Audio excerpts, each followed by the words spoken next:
All right, I'd like to go ahead and call our meeting back to order.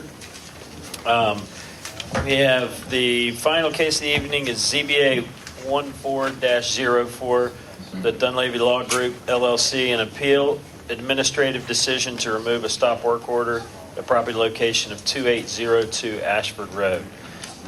We are going to be changing the way we hear appeals on administrative decisions, and both parties have agreed to the new format we're using. That has not been fully advertised yet, but we're going to use that, but still allow public comment this evening. And Mr. Curry's going to go ahead and explain the format of what we're going to do and how this appeal will work this evening. Thank you, Mr. Chairman. And we're in agreement with all council present here as far as what the procedure will be, and it will be similar to what will be taking place going forward after you all have had an opportunity to review the amendment to the procedures to the ordinance. The first part of business will be to allow the public to comment on the proceedings before the actual hearing commences. In connection with the notice of this hearing, a letter was sent to various property owners which told them that should they wish to speak, they will have the opportunity to do so. So consistent with that letter, we recommend that you allot each person who wishes to speak, who gives the notice to Mrs. Cannon that they wish to speak, that they be given up to 3 minutes each time. Then as far as the way the proceedings will go is that the appellant, which are the actual residents that are opposing the construction of this building and are opposing the city's withdrawal of its stop work order, will present first. Mr. Fusco will be presenting on their behalf. He will be allotted 25 minutes in total for his presentation as well as rebuttal. In the end, as far as the city, which I will be representing, will go second. I will be allocated 15 minutes in total.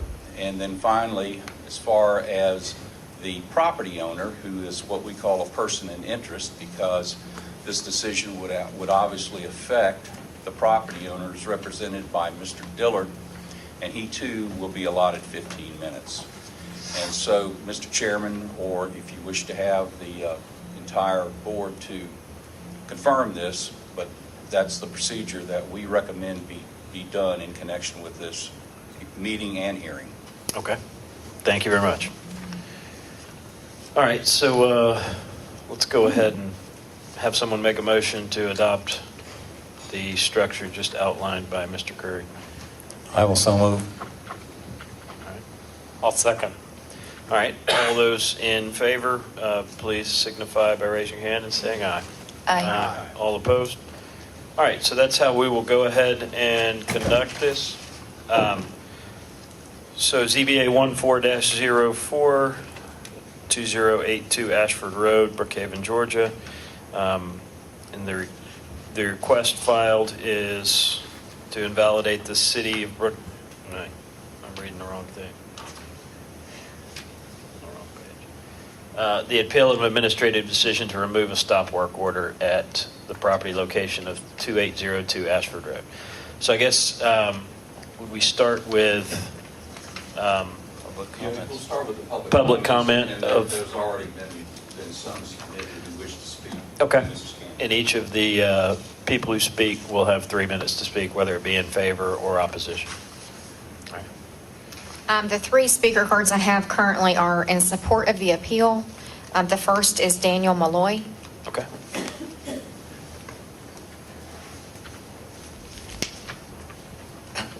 Good evening. This case is the pinnacle of deceptive activity, starting with a bogus property survey showing an existing retaining wall all the way through the city claiming to have correctly acquired, published, reviewed, and adopted the Brookhaven zoning map, all of which we know are not true. Each of these deceptions has not only caused violations, but also has highlighted the exact reason the city must hold the employees and departments accountable for their actions. The most shocking is the stress and anger unduly placed on the retiree living at 2808 Ashford Road. Ms. Robinson, now in her late 70s, has been a part of the Ashford Park community for nearly 3 decades. She is one of several retirees suffering from property value impact as well as her peace and enjoyment. Ms. Robinson feels the city of Brookhaven has left her holding the bag because her property is being used as the zoning loophole. The other claim that the neighborhood didn't say anything about this property until November or December is unfounded. Last summer, numerous residents along Ashford Road called the city, the county, complaining that mud was running down the road into their driveways. Those calls either went unanswered or no response. Many resorted to calling the police. We all know Ronnie Mayer was screaming at the city council late summer to get on top of the situation, and still no action was taken. It wasn't until November, with a fierce public outcry, did the city finally attempt to resolve the situation, all the while the builder continuing. So of course the house is going to be near completion at this point. That's what happens when you allow construction to continue. Another nuance with this situation is the notion that average setback doesn't apply between 2 residential districts where zoning lines are drawn.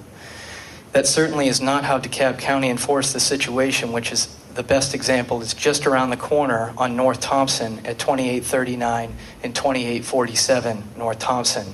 They were made to stay in line where one property is R75 and the other property is R100. Now are we saying that the city is going to let those things slide when we have 2 zoning districts side by side like that? I also think it's outrageous that the citizens have to take on this financial responsibility to bring the truth to light. Aren't the city officials in place to protect the existing residents as well as keep strict code enforcement in place? Are we now saying that builders and developers are more important than our current residents, thereby allowing builders greater leniency? After reviewing the facts that have surfaced, I believe this case is a layup for the board. Simply put, I ask that you put the stop order back on 2802 Ashford Road and make the community development director and department take a closer look at this situation. I also urge you, the ZBA, to demand that the city hold the appropriate parties responsible for the fact that we still do not have a properly adopted zoning map.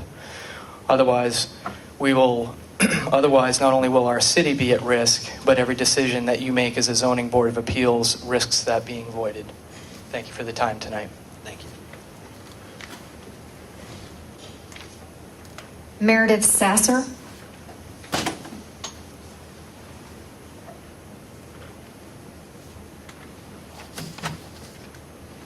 Thank you for letting me speak this evening. My name is Meredith Sasser, and I've lived on Ashford Road for 14 years.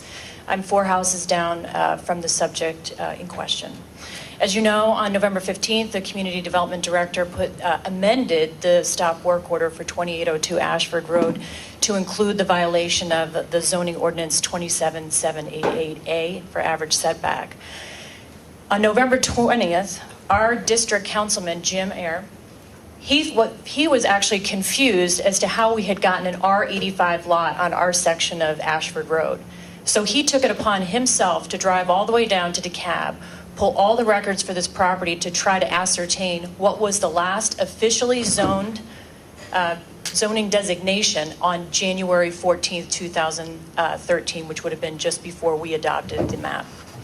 What he found out is that it was zoned R100. On November 22nd, I personally attended the city council meeting to voice my concerns with the construction at 2802. At that point, we learned that the city was well aware that there were errors with the city of Brookhaven zoning map. We also learned that the city attorney had written his opinion on average setback and its application to the property of 2802. In that opinion, I know it's included in the appeal, but you've probably seen it as well. In that appeal, it states about the official zoning map of Brookhaven. And I think what comes into question here is what is actually the official map. So in our zoning ordinance, it says, and I quote, zoning maps the city of Brookhaven, Georgia. However, the only map we've been able to get, in fact, this has been certified by Susan Hyatt, the name of the map just says Brookhaven zoning. This is purported to have been the map that was legally adopted. Furthermore, on this certified copy at the bottom, it says, DeKalb County provides GIS maps and data sets as a public information resource. Every reasonable effort has been made to assure the accuracy of the maps and data. However, these maps and other information are only as accurate as the source of such maps and other information. Further, the maps and other information provided are updated only periodically and therefore may not reflect the most current information. This is the map we're saying that the city council, 5 people, saw, spread across the minutes, and adopted. That's what the city is saying. So we did research. We went down. We looked at these. And in just one section of our neighborhood, there was over a 55% error rate between what DeKalb County had on January 14th and what we now have in Brookhaven. Now, while that's not spread across the entire city, that's where we live. This is what we're impacted by day to day. So I ask you to hear the appeal, put the stop work order back on. Thank you very much. Thank you.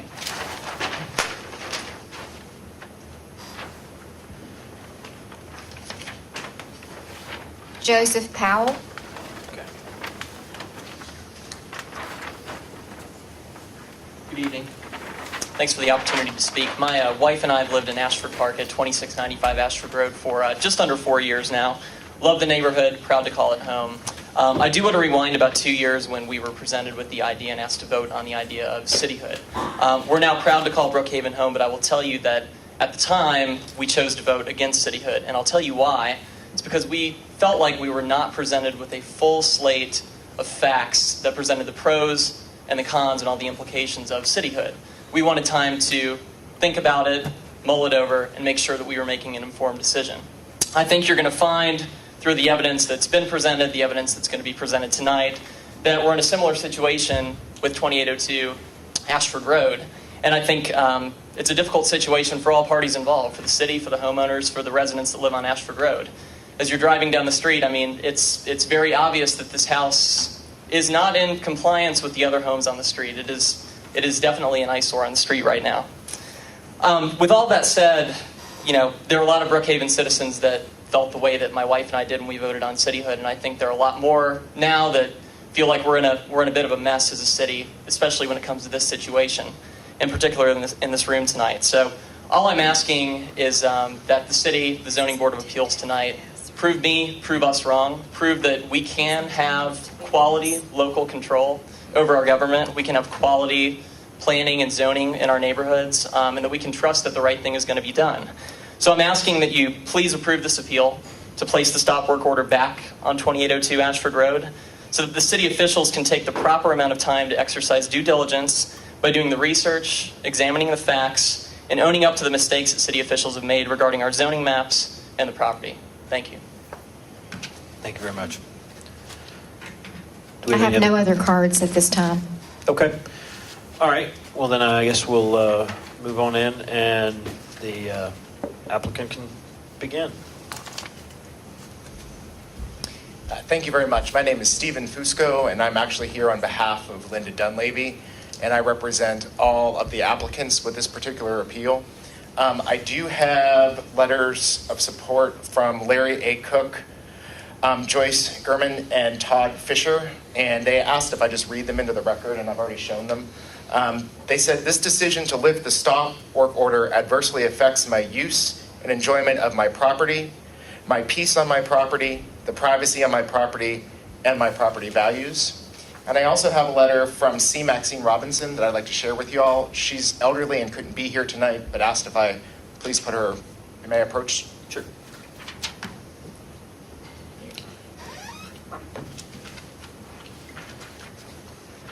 So just briefly, I wanted to say that the applicants were in agreement regarding the time allocation of the 25, 15, and 15. We did not take a position with respect to what this board, how you altered your procedures for tonight.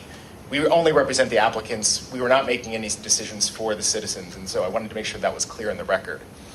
The second thing I want to make sure is clear is what we're actually here asking this board to do. I think there's been a lot of confusion and requests that we're invalidating an ordinance and we're putting a task on this board that you don't have the power to do. That's not what the applicants are asking this board to do. The applicants are specifically asking you to exercise your power pursuant to the ordinance, which is cited in the staff report and is contained in section 27912 of your own ordinance. It gives you the power to hear appeals of any decision of an administrative official in enforcement of the zoning ordinance. And there are two standards that you must apply tonight. The first is, was there an erroneous misstatement of fact or misapplication of fact? But the second one is what's particularly important in this case. Was the decision arbitrary? Arbitrary is, did they have standards? Can you look at the decision and say that it was well-founded, that it was documented, that it was based on substantial fact? If you can't, the decision is arbitrary. That is my burden of proof tonight. And if I can prove that, it is your burden to reverse the stop work order. And that's clearly within your power. In the section, it says that you have the power to alter, modify, or change any order of any administrative official. And that's what we're asking you to do tonight. We are asking you to reverse the planning department's decision to lift the stop work order. Now, there are three procedural issues they raise. The first is with respect to, do you have the power to do that? And I think I've already outlined, if you look clearly at your ordinance, I'm not asking you to go outside the confines. I'm asking you to say, was there a misapplication of fact or was it arbitrary? If either one of those standards are met, then you have the power to reverse the decision. And you clearly were granted that power. The second is, do these people have standing? And it is absurd to me to hear that a directly adjacent property owner who has lived here for numerous years cannot raise this issue before this board. If she doesn't have the authority to raise it, who does? If you can never raise it, if you are directly adjacent and it impacts you, their position is, she doesn't have standing. That's absurd. The other property owners are across the street. If they don't have standing to raise it, who does? Nobody can raise that issue then before this board, ever. That is something that is simply unacceptable as citizens of Brookhaven. The second argument they make is that it's untimely. And again, it is a disingenuous position to take that we did not appeal the decision to lift the stop work order within 15 days. The planning department lifted the stop work order on December 2nd. That was a decision of the planning department. Within 15 days of that decision, we appealed to this board. That is timely. The ordinance provides that any decision can be appealed. And in this case, it was a decision made on December 2nd. Which leads me to the third issue. What am I actually asking you to take a look at? I'm actually asking you to take a look at the planning department's position that the averaging setback requirement doesn't apply in this case. That was arbitrary on the planning department's part. That was an arbitrary decision to lift the stop work order. It wasn't based on clear fact. It wasn't based on a clear understanding of the law. It wasn't based upon a valid zoning map. It was simply an arbitrary decision. And if you look at this case from that perspective, we don't get into is the zoning map invalid? What are we doing with the zoning? It's a simple question. Did they act in an arbitrary way in deciding that the lot averaging requirement doesn't apply because there's only one lot that's similar, the other lot is zoned differently, and therefore I'm going to lift the stop work order? And I'd like to now turn to that issue because I think that's really where the crux of this goes to. The first thing you have to look at in asking is it arbitrary is, look at the planning department's own action. They issued the stop work order in the first place. They're the ones who said the zoning ordinance doesn't allow for this setback. We're going to issue a stop work order. And what's even more interesting is they actually had already issued a stop work order and came back with this second issue, which is, we don't think the zoning ordinance allows this to happen. A planning department member actually stood in a public hearing on November 13th and said, we issued this permit in error.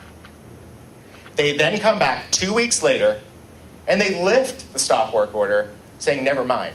If that's not arbitrary, I don't know what is. The second thing I would look at is, we have a city council who has actually issued an audit of their own zoning map because they're not even sure of what all of the zoning is in the city of Brookhaven. The city is telling us we don't know if our own zoning is proper for this property. If that isn't arbitrary to make a decision when they're saying we're not sure if the documents people are relying upon are reliable, then it's an arbitrary decision to simply lift a stop work order when you don't know the answer to the question. Tonight I'm asking you to make a hard decision. And if you are asking yourself or saying to yourself, I don't know what the zoning of the property is, or I don't know which zoning map is right, or I don't know if the planning department made a right decision, then to let the lift on the stop work order stay would be arbitrary. It would be saying, we don't know what the right answer is, so we're just going to allow that decision to stand. The reverse is actually where we should be tonight. The stop work order was issued because we don't know what the zoning of the property is. We don't know the answer to the question of whether the averaging setback requirement applies. With all due respect, we were sitting here as members of the community and you as the board, not even really knowing what procedures you have to follow in every instance. You guys are not been given the proper tools to make informed decisions. The planning department, in their defense, hasn't been given a proper zoning map to make their decisions. And we don't know at this point what the property is zoned. So if you look at this particular set of facts, there are numerous documents that have been presented in the record. And we have presented them to the board before tonight, and I know you all have reviewed them. But it's amazing if you just look, this one piece of property sits in a sea that's different than everything else on the zoning map. But I'm actually going to point you towards your own city attorney's emails. It's Exhibit D and Exhibit F that he provided in his packet. In Exhibit D, there is an email from a lawyer that had worked with the city back on December 22nd. And in his email, he specifically says, yes, I had a packet of maps that I took to a meeting with city council members, but that packet of maps was never made available to the public. And let's be clear about what we're doing tonight. We're talking about a property owner's zoning. We're not just complaining about a permit being issued, but we're dealing with zoning. And in the context of zoning, we're talking about, as a government, as a community, determining a person's property rights. And if you don't give a person an opportunity to see how their property is going to be zoned, you enact an ordinance that has a zoning map that is not clear on its face, so that I, as a citizen, have no idea what changes you're about to make to my property. So it was literally, and if you look at Exhibit F in their packet, it was literally on January 14th that a planner drove over to DeKalb County, it's in an email, clear as day, to pick up a copy of a zoning map that they intended to adopt at a zoning hearing. If you are a property owner in the city of Brookhaven and you are about to have your property rights changed by a zoning map, you have a right to see it before that change occurs. But even more importantly, you as a citizen have a right to know what the zoning map is for the city of Brookhaven. And I don't think anybody is going to stand up here tonight and tell you they can definitively tell you that. They're relying on emails. They're requiring upon a past reinvention of history and a re-piecing together of what happened and they're relying on an email and a change of fax and a map that was presented in relationship to a completely different ordinance. It was the adult entertainment ordinance that those maps were produced for. And they're saying, well, that's what tells you what the zoning of the property is. That is arbitrary. Now, you have 60 days from tonight under your ordinance. But keep in mind, that's a maximum. The ordinance provides that you must render a decision within a reasonable period of time, not to exceed 60 days. In this instance, it's unreasonable to allow them to continue to build on the lot when we don't know the answer to the question. If we don't reverse the lift of the stop work order tonight, the builder gets to go forward, gets to continue building on the property, and we don't have an answer to the question. That is unreasonable. I'm going to reserve the remainder of my time for rebuttal. Thank you. Thank you very much. Mr. Curry?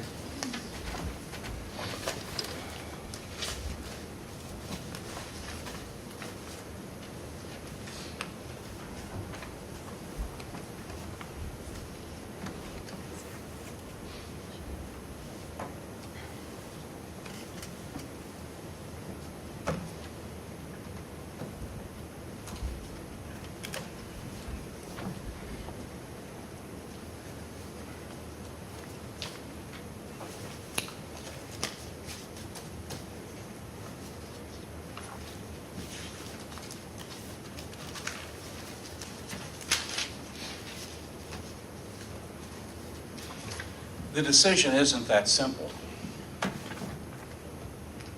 What the appellants are asking you to do is to, in effect, reverse the decision to lift a stop work order.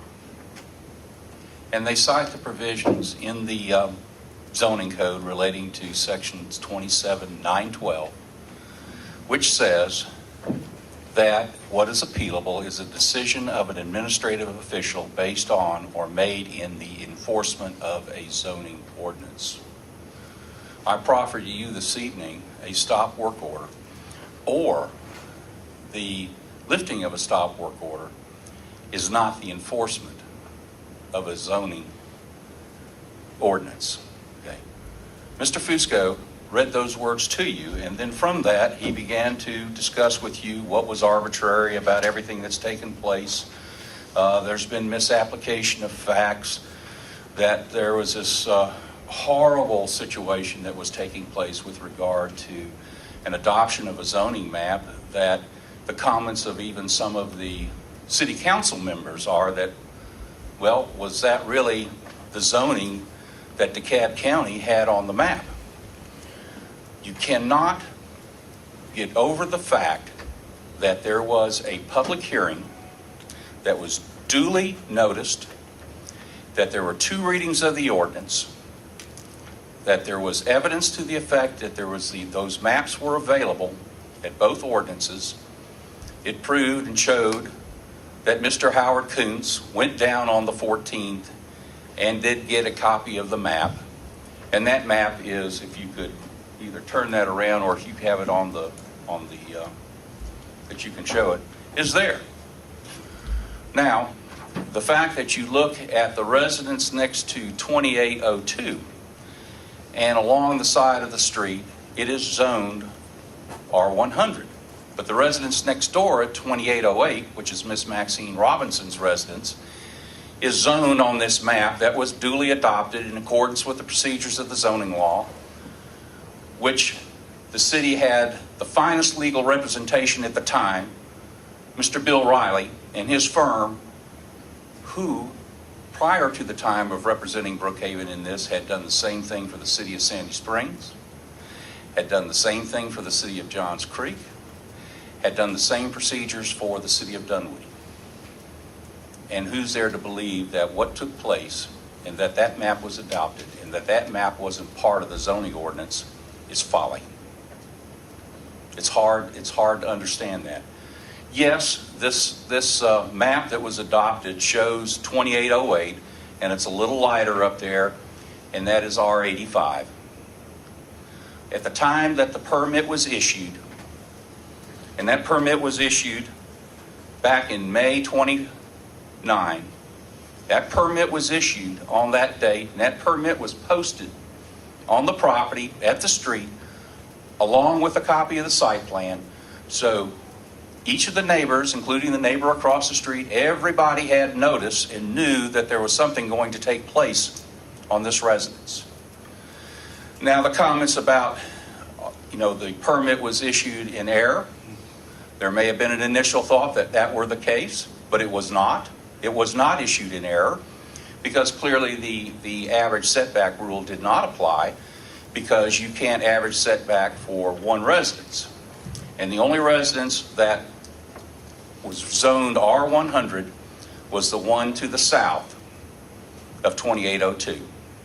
There were no other residents that were within the amount of feet that had to be required to touch it that could be averaged. And so therefore, yes, I did give that opinion. I gave the opinion that average setback didn't apply.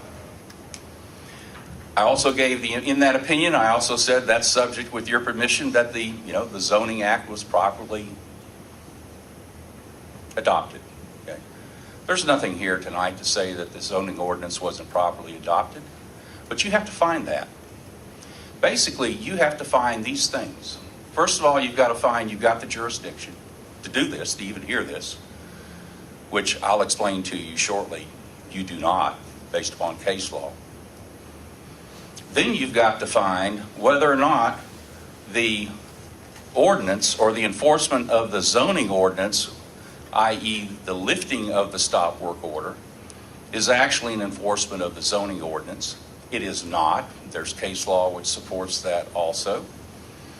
So you'd have to find that. Then you'd have to find that these parties are aggrieved. And in order to be aggrieved, in order to have standing, they have to demonstrate to you that they're suffering a special damage or an injury not common to all property owners similarly situated. That's in the code.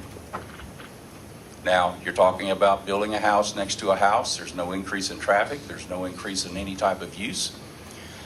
They read into the record that of a comment of one of the owners that their property values have devalued. Please. We all know what's going on with the property values in the city of Brookhaven. They continue to rise. You argue that, well, they're just a next door neighbor. How could they not be aggrieved? Well, they have other remedies if they're aggrieved, as far as mud coming in their driveway or what else. It's not coming in trying to say that a zoning ordinance is not good. Then after that, you're really going to have to find that the zoning ordinance wasn't properly adopted.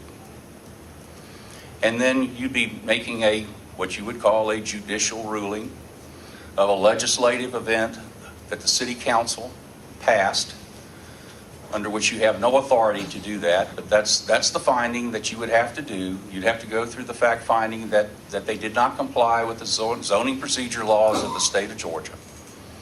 You have a total record that's here tonight and everything that's been presented of everybody's arguments associated with what that, whether or not that decision was whether or not the ordinance was properly adopted.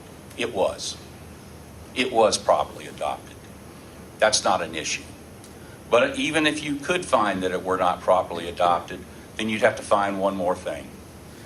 That the DeKalb County zoning ordinance would then trump back and become the ordinance. And oh, by the way, now that it comes back and is now the ordinance, all of a sudden lot 2808 is R100 under the DeKalb County ordinance.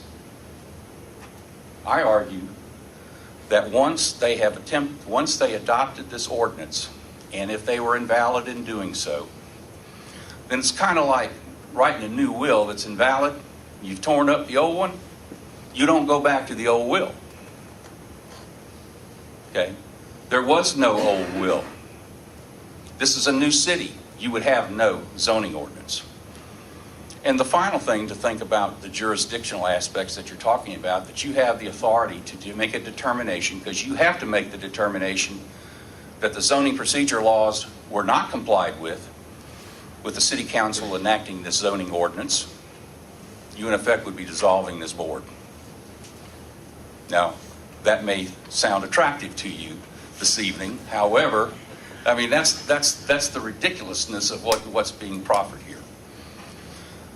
The appellants are going through the administrative process, so should this matter go further, either way, that they can say to you or can say to the court that they've exhausted their administrative appeal.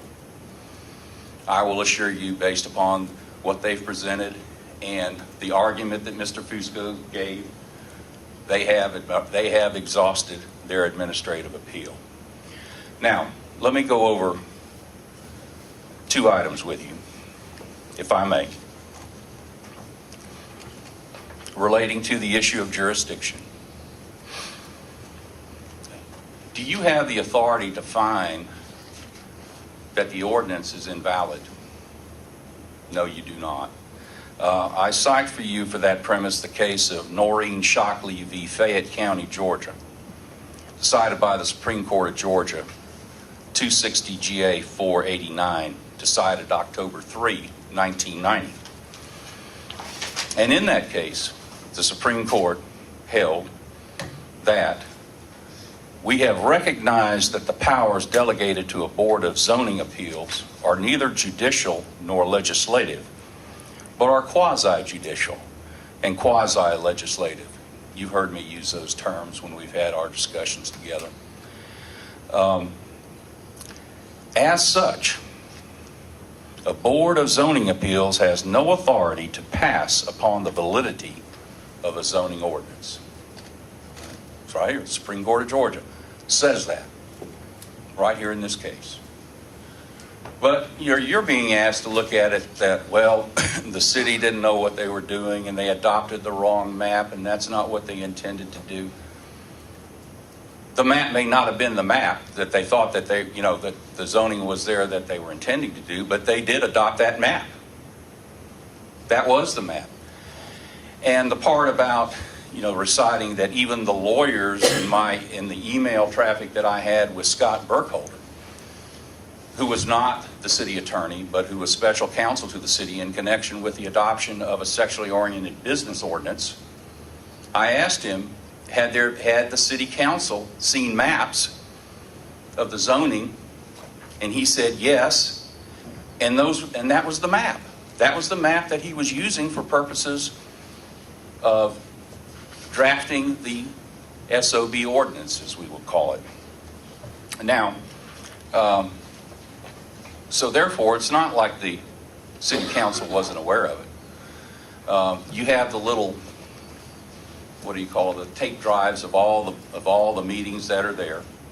That's not conclusive. If you look at the meeting at January 15th and you look at Mr. Riley and you look closely on top of the zoning ordinance, you'll see something that looks like a big folded map, but I can't tell you that's what it is. All we can do is to know that the ordinance was adopted properly, that an attorney who has done this many times would not have done an ordinance that otherwise would not have been enforceable and wouldn't have been adopted properly. All right, let me take my remaining time just to also argue this issue with you. The demolition of the property started in June 26th. And at that time, the permit was posted. And also the site plan was posted. Now, what the appellants are saying to you, because you have 15 days to appeal an administrative decision. Now, they filed their appeal within 15 days of the lifting of the stop work order. And they are saying that is the decision from which you are appealing. Well, that decision is not appealable. In the first place, the first zoning decision that took place with respect to the compliance of the zoning ordinance was the issue of the permit. It's clear if you look at Chapter 7, it's clear that as it relates to the fact that that is how the zoning ordinance is enforced.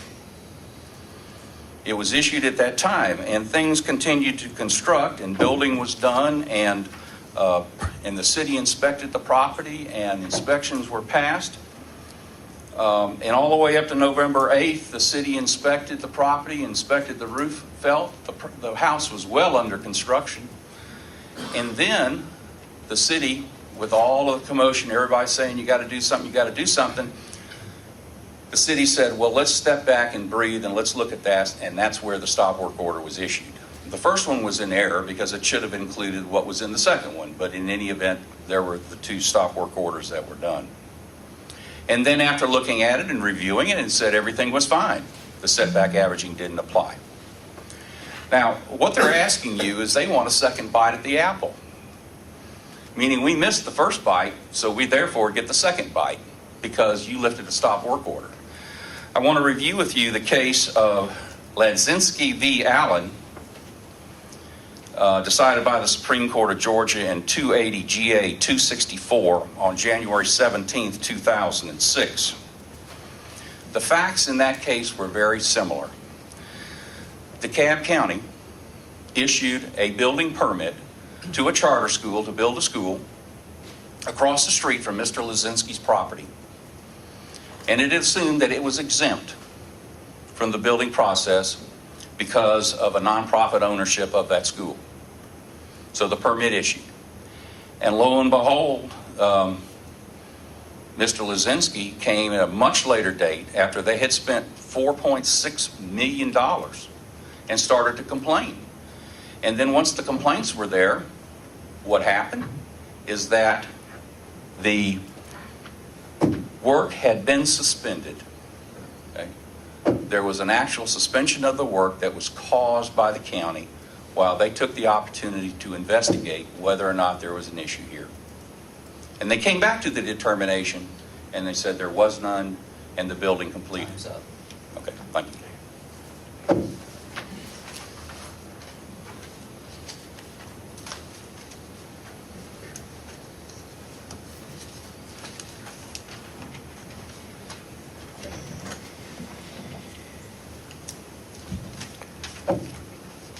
All right, Mr. Dillard.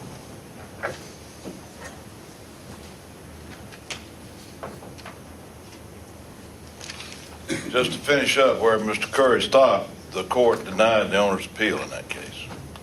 Okay.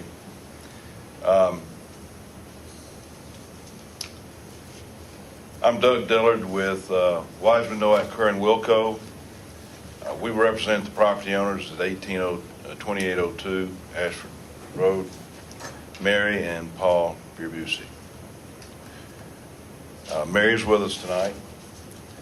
Paul is out of town for business and wanted to be here to see the conclusion of what has been a very stressful and unsatisfactory situation. We have here a dream home that has turned into a nightmare due to the appellants and their lawyers. You may not have been at the public hearing when this was discussed. You have the minutes and the videos. I know you probably looked at them. These residents yell about precedent, doing the right thing, and integrity. I'm here tonight on behalf of the Buseys and their builder to affirmably say that they have done the right thing and are simply guilty of misfortune of buying property with neighbors who will send their children to trespass on a construction site. They say that this is not personal and they just want the right thing. Well, it is personal, and what they're doing is not the right thing. I'm not going to go over the jurisdictional issues. Tom has given you those. But you're being asked by these applicants, appellants, to interpret a legislative act when you sit in a judicial capacity. That's not within your jurisdiction, and I think Tom has laid that out for you very well. So let's focus on the timing that leads me to call this a very spurious and irresponsible appeal by the applicants and their lawyers. All plans showed the proposed house being constructed approximately 36.7 feet from the front property line. After the existing house was demolished in June, the building permit was issued on July the 15th, and construction began. The issuance of the building permit was the city's approval of the location of the house, including the setback distance which the appellants currently attack. By August the 11th, the foundation was poured and any casual observer could see the location of the house. It's within 30 days of the issuance of the permit.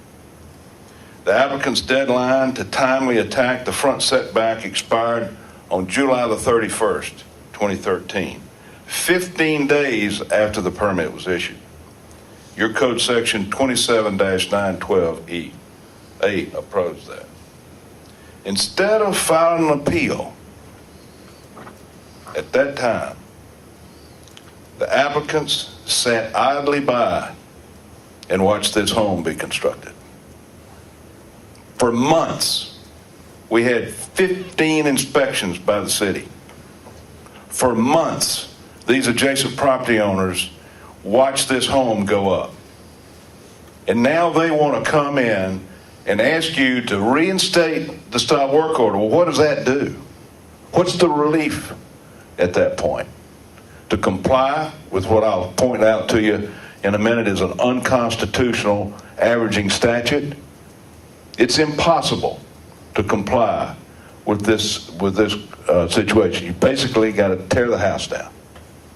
They actually expect you to interpret the ordinance to require that they do this when they sat and watched this house being built in their neighborhood next door to their homes and did nothing about it.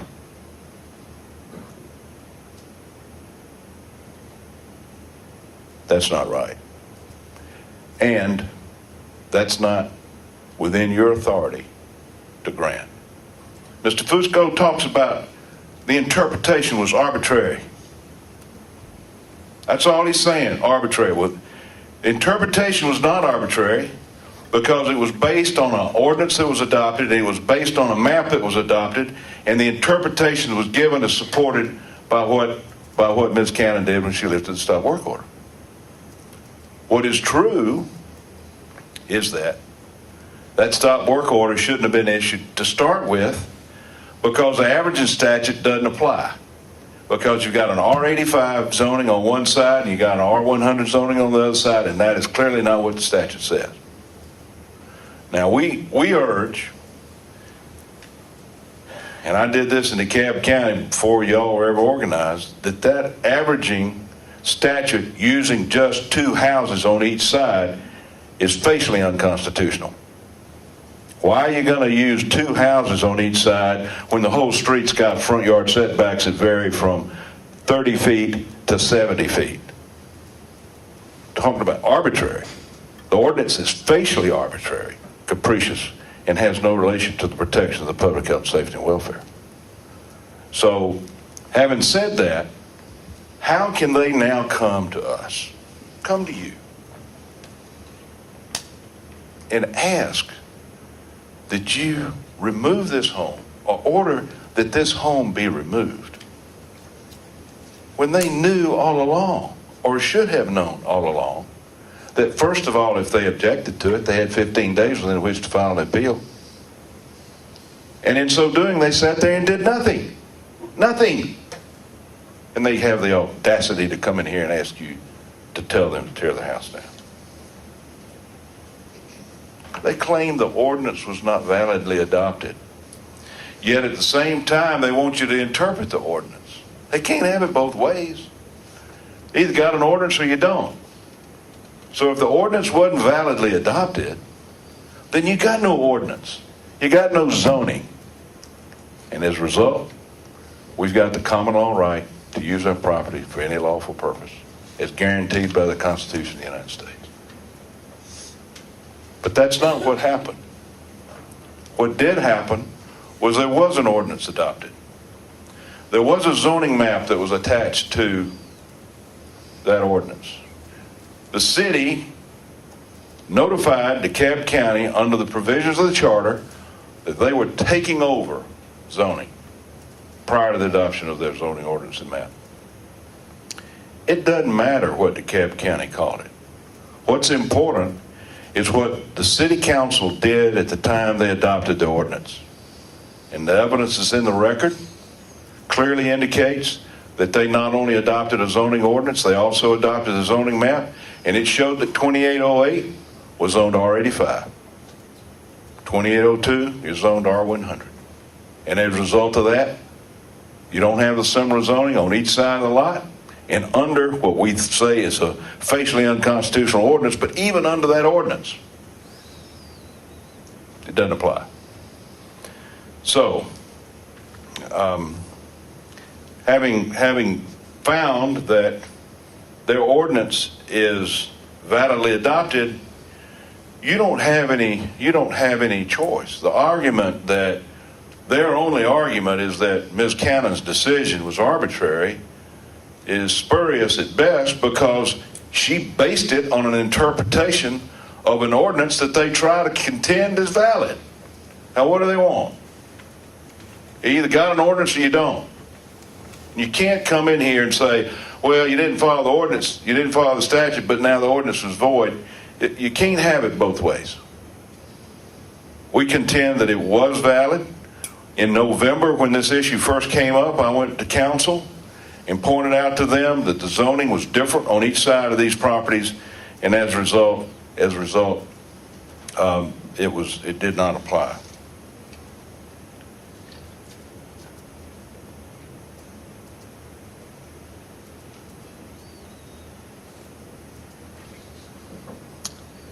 As a quasi-judicial body, you're empowered to interpret acts of administrative officials. You're not empowered to determine whether or not the legislative body, city council, acted properly in adopting the ordinance. You assume, until it's clearly proven by clear and convincing evidence that there is no valid ordinance, you've got to interpret the ordinance. The evidence that you have in front of you shows that there is a valid map, shows that there's a valid ordinance, and as such, the averaging statute does not apply. In conclusion, I want to be sure the record has the information that we have sent to you, your letter that we sent on the 17th, I'm going to ask be included.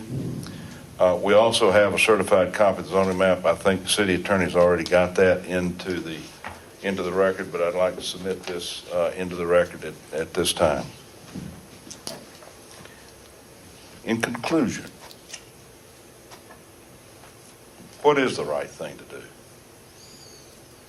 Unless it's clear that staff was wrong, you don't have any choice. You sit in a judicial capacity, in a quasi-judicial capacity. Unless they can come in here and show, not beyond a reasonable doubt, like in a criminal case, but they've got to show with clear and convincing evidence. It's not just a preponderance of evidence. It's clear and convincing evidence that the interpretation that was given by staff was wrong. And the last plea that I'll make to you is that what does equity demand? What is the fair thing to do? What is the right thing to do when my clients have in good faith relied on representations from the city, inspections time after time after time, a permit that was validly issued? What's the right thing to do? The right thing to do, unless it's clearly otherwise, is not whether the decision was arbitrary, but whether there was any basis for the decision that was made by staff.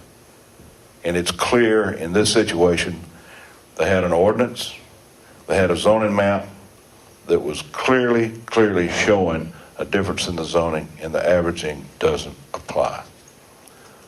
So with that, we would ask that you deny the appeal and allow my clients to move into a home that they've dreamed about all their lives and to become the residents that they've always wanted to be and to live in your fine city. Thank you. Thank you, Mr. Dillard.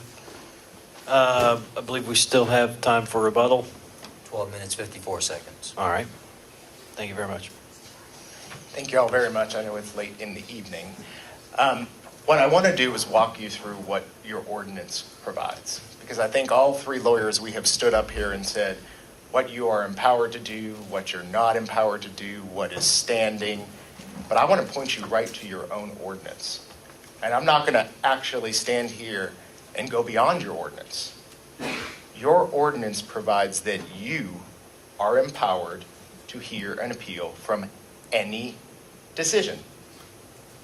There's been nobody who stood up here and says that a decision wasn't made to lift a stop work order. That complies with the clear language of your ordinance. I'm not asking you to go beyond that. Now, it's interesting, the city takes the position that it is not regarding the interpretation of an ordinance. But if you look on page 95 of your packet, it clearly provides that under section 27-788 of the zoning ordinance, the planning department made the decision that the setback averaging didn't apply. Your own city attorney has told you that this is about whether 27-788 applies, which is the averaging setback requirement. That is a zoning ordinance. The planning department applied that section of the zoning ordinance and determined that they were going to lift the stop work order. We are clearly within the plain language of your own statute. And you can go back and just look at that section to decide, did the planning department make a decision about averaging lot setbacks? If they did, it was a decision regarding a zoning ordinance. And that is what we are here tonight to talk about. So if we start from the premise of we're here to talk about a decision that was made to lift a stop work order, then the next question is, well, how many days do we have to appeal that decision? Again, look at the plain language in your ordinance. It's 15 days from any decision. And in this case, it was within 15 days of the planning department's decision to lift the stop work order. That's clearly within the language of your ordinance. Now, they're taking the position that the permit issued a long time ago and we had an opportunity and we never did anything. First of all, that's not correct. They have been complaining about the zoning ordinance. They have been complaining about this for months. But even if you take that position, then the city could never have issued the stop work order. Carry their argument to its logical conclusion. The city issues a building permit, then they can never come back and say the building doesn't comply with the ordinance. That's absurd. If that's the case, anytime a developer gets a permit that was issued invalidly, after 15 days, there's nothing the city can do. There's nothing you as a board can do to change that decision. If that's the precedent, you are putting yourselves on a timeline that 15 days pass, if someone doesn't know about it or does, you're done. Because they're taking the position that once the permit issued, that was 15 days, and you can never challenge that decision. But again, go back to the clear language in your ordinance. It's 15 days from any decision enforcing or interpreting the zoning ordinance. In this case, that was December 2nd. And we timely appealed that within 15 days. So if we get over the hurdle of do you have the jurisdiction, which you can look to your ordinance, and did we timely appeal it, then we look at the aggrieved parties. And it's interesting, the city attorney said, well, just because you're adjacent doesn't mean it affects the use and enjoyment of your property. You have other remedies available for you if you're dissatisfied. That in and of itself is an admission that there is damage that could result. They're simply saying, well, you don't get to come before the Zoning Board of Appeals if you're aggrieved. You've got to go before another body. Again, she is an directly adjacent property owner. It affects her enjoyment, her peace.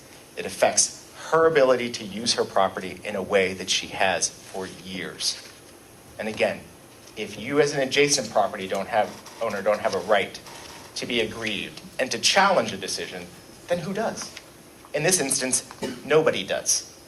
After 15 days, a person who comes in and develops in the city of Brookhaven can never be challenged by any adjoining property owner. You're done. One decision to issue a permit, you're stuck with that project. That's not right. That's not just. That's not equitable. And the city themselves determined that it wasn't equitable. They issued the stop work order.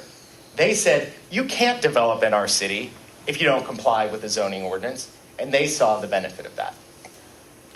Now, I want to go back to the standards that are to be applied tonight, because I, as the applicant, have been accused of asking you to invalidate a zoning ordinance. That's not what I'm asking you to do tonight. I want you to go back to what I said initially. And no one's really talked about what I asked. They said that he talks about how it's an arbitrary decision, but there's nothing arbitrary about it. But go to the facts.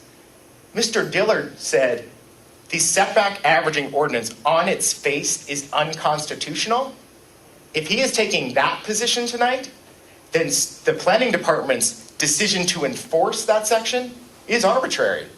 If you take what the property owner is taking to its logical conclusion, they are telling this board that that's an absurd ordinance section, that you should not apply that ordinance section. That is an unconstitutional section. If that's the case, then the planning department's decision to interpret and apply that ordinance to the set of the facts is arbitrary. The second thing is, they tell you, well, if you make a decision tonight, then you undo all the zoning and you're not empowered to do anything tonight. That is flatly false. The charter of the city of Brookhaven in section 603E provides that during the transition period, the DeKalb County ordinances will remain in effect. So if somebody down the road, and I'm not asking this board to make that decision, makes that determination, we're not in a free-for-all. You still have the ordinances that were in effect prior to the city council's adoption of the zoning ordinance and the zoning map. And the city attorney tells you, he says, well, I'm really not sure what is the correct one. And they rest on the fact that a fine attorney adopted it. We all make mistakes. I don't think there's anybody in this room who will say that they don't make mistakes. And that's not a reason to decide that they based it upon a proper decision. So what am I asking you to do? To put the stop work order back in place and to decide that the planning department's decision to determine that the setback averaging ordinance did not apply is arbitrary. And just look at the wild facts that you guys have, and I feel bad for you. There's no clear set of facts. And in my mind, that I met my burden of proof. I have proven to you that there is nothing that a property owner in the city of Brookhaven can depend upon to know what the zoning of their property is. And if that's not arbitrary, I don't know what is. And for those reasons, I ask you to reverse the decision and to put a reasonable time frame on your decision, which is tonight, to put the stop work order back in place. Thank you. Thank you very much. All right, well, that closes the, I think you need to be real careful with the public hearing. Are we making a decision about how the hearing will be conducted if we do that? I was just going to say that concludes testimony.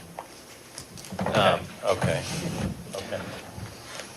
That concludes the testimony of the cases. So now we're going to, I guess, open the board up to the floor, or open the floor up to the board for any questions that we may have of staff or any of the attorneys that presented for us this evening. So you agree, Chairman, that we can ask questions to any of the... I think we can ask questions to anybody who spoke this evening. Right. Because we have not closed the hearing. Right, because it's like, this is our chance, right? Correct. That's how I understand it. So who'd like to start?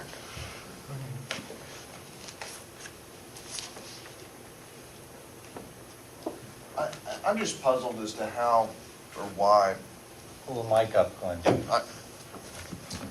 I'm sorry. I'm puzzled as to why, and maybe there's no explanation, and maybe that's the answer, but how is 2802 Ashford Road, why does it have a different zoning designation than the properties on either side of it? Are you addressing? Well, I'm addressing it to staff. I'm just.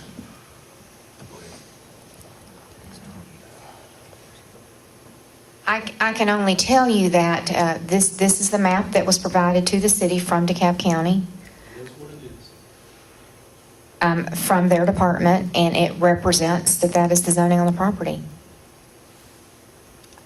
I can't tell you past actions of DeKalb County. I can only tell you that this is the map that was supplied to the city from DeKalb County. Was it provided in the same format, this GIS format? This particular map was supplied to the city from the county GIS department in this format. Digitally or on paper? There's a paper map that was provided, and then the digital map was provided to the city, which represented, there was an electronic copy of this map provided to the city from a former vendor, and it represents this map that the county provided on paper. Thank you. If the wrong zoning map was in fact adopted, do we know what the accurate zoning would be for the house in question? I know that the city's going, we're doing our due diligence, right, to uncover some things with regard to the zoning map. We have a zoning map audit underway. Okay. Please, and if you know the answer to the question. I don't. I don't work for the GIS department. I'm just, Mr. Chairman, this was a person who gave a public comment. yeah. So maybe I'm not allowed to speak. Well, I thought we were able to I take ask. objection I believe that we said when we started that anyone who had spoken this evening, we would have the chance to ask questions to. So it was your intent to include those who gave comments? It was originally, yes, sir. Then I'll- Okay. That's fine. Thanks for that clarification. I'm confused. Do you want me to answer for? Please. Okay. That'd probably make it So, easier. Can you repeat your question? Because we had a lot. I'm just trying to understand that if in fact the incorrect zoning map was adopted, mistakes happen, I understand that. What would have been the correct zoning for the house in question and the one adjacent that the zoning was based off of? Been R100. Okay, so it's, that is our, And- and if you look at the affidavit provided, she, on the 14th, gave that zoning map to them to take to the hearing and said, I don't know if this is accurate or not, but here it is. And so that's what happened. That's the map they got. But she, actually, DeKalb County didn't say that's the official zoning map. Okay, but I think that the point needs to be made that until the results of an audit are done, that no one can definitively say absolutely. what that zoning may be. May I comment, Mr. Chairman? Please do. The map is the map, and that's what was adopted. If you also want to say, if you go to the assessor's office and you look up on the assessor's website, it will tell you that the house at 2808, Mrs. Maxine Robinson's house, is zoned R85. That's in the Now, record. That's not the official zoning map of DeKalb County. And by virtue of the fact, if the official zoning map of DeKalb County says it's R100, okay, that was what that map said, but that's not the map that was adopted. The map that was adopted was the one that was presented by GIS in this map here. Thank you. Okay.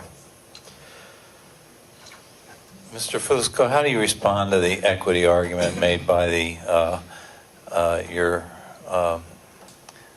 adversarial counsel.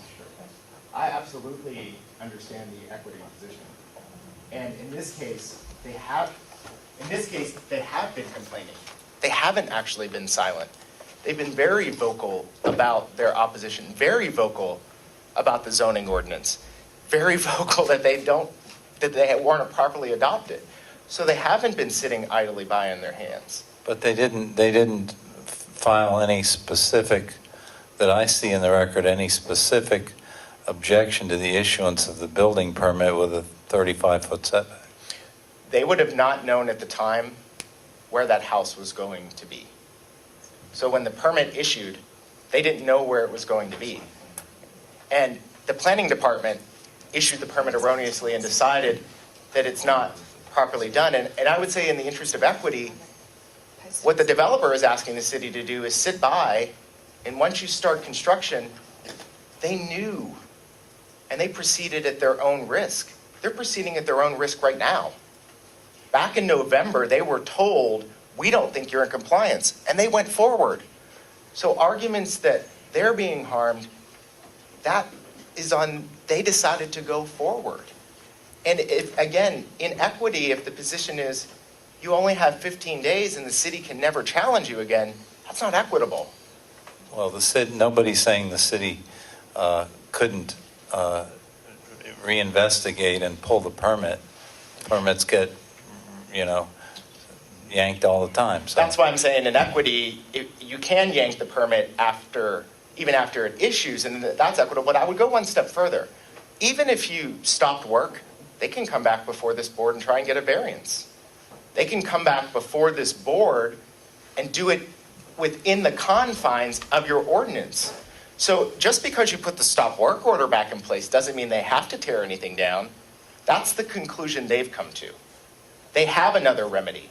Come back before this board and ask for a variance, and that's equitable. Apply the variance standards and decide whether you vary the requirements in this case. That's equity. Not just, we issued the permit back in July, and now we can't do anything. That's unequitable.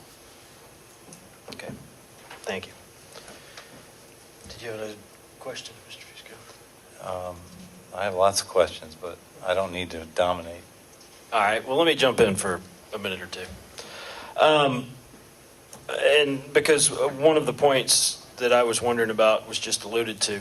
Mr. Curry, if this board were to overturn the removal of the stop work order, the applicant would have the chance to file a variance request to be heard.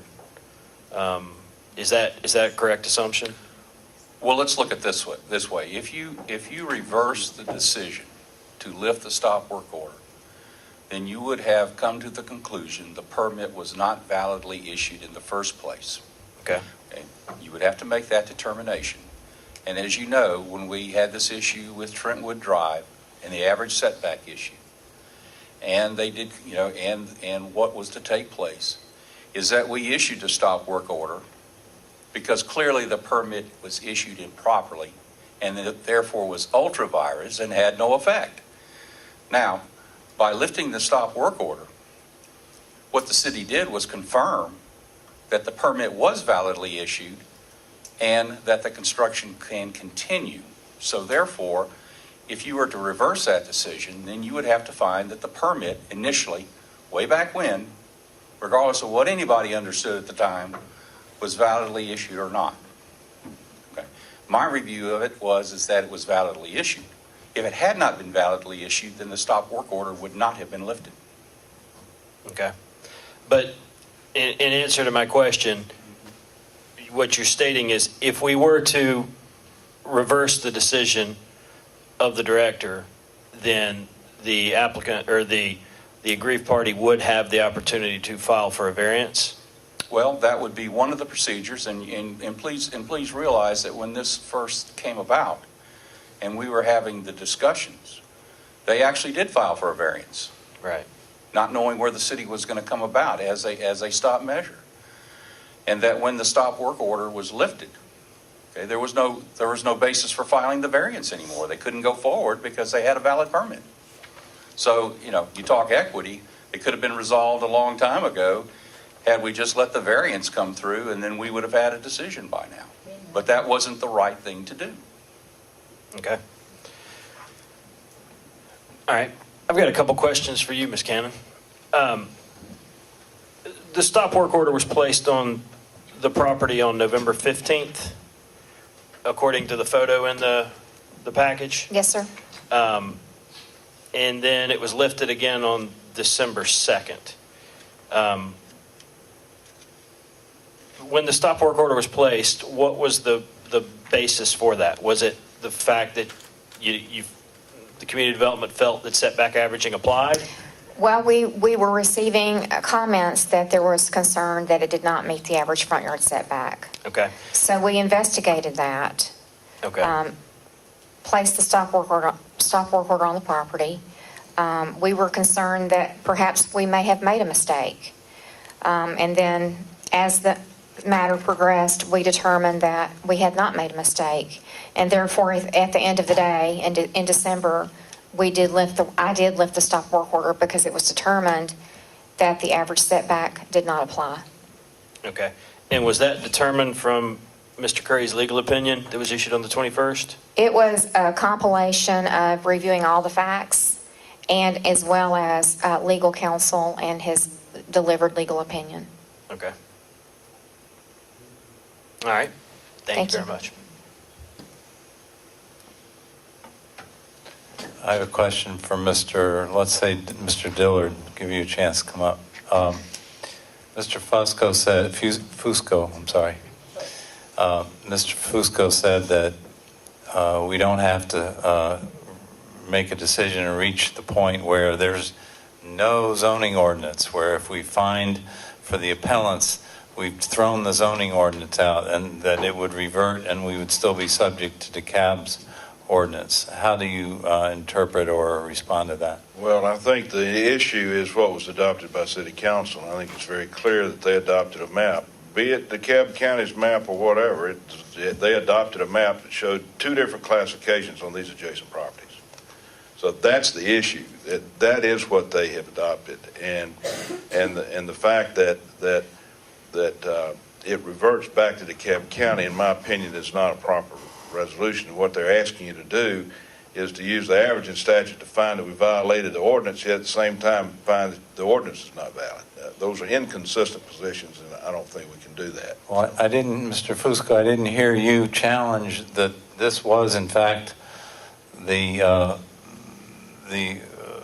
zoning classification for 2808 on the zoning map that was adopted, so that's not in dispute? Well, actually, as I was pointing out, if you look at Exhibit 25 to our packet, that actually contains the zoning maps for this particular parcel from DeKalb County, and it shows that the parcel in question was zoned R100. So we are actually contesting, and we're actually saying that the DeKalb County official zoning maps broken down by tax parcel actually show that parcel as zoned R100. So we are actually saying that that is not what official DeKalb County records show. And if you look at the disclaimer on the bottom of that zoning map, it specifically says, as one of the speakers pointed out, you cannot rely upon this map to tell you what is the official zoning, which is why we entered into the evidence Exhibit 25, which is two different sheets, which shows that the property was zoned R100. But what DeKalb County could have had it as industrial. What's important is what did the City Council adopt? And they adopted this map with whatever disclaimers the Board of Tax Assessors and GIS might have said. What the minutes show is that they adopted this map. And this map has not been relied on just by this particular case. It's been relied on for the last year and a half. All right, so we got a fine distinction here. Mr. Fusco is saying there was contradictory evidence in DeKalb County records over what the zoning of this property was.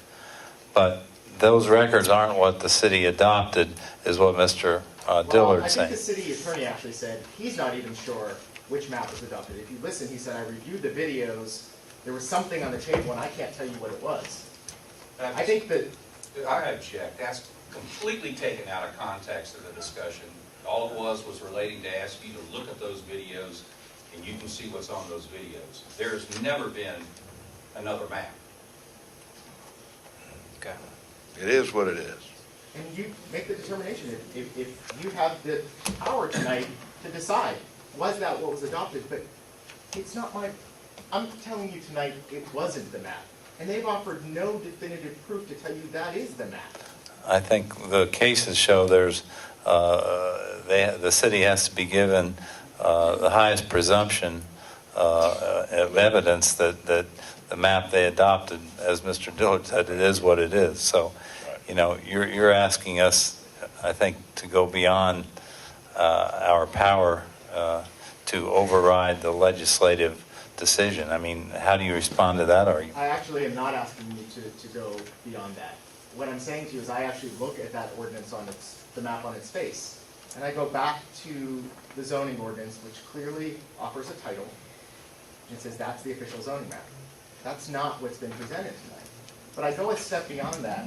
Keep in mind that I, as a property owner, if I'm in a jurisdiction, have a right to see how my property is going to be rezoned before you take action on it. It's been uncontroverted that they went down on the 14th and picked up this map, the same day the hearing took place.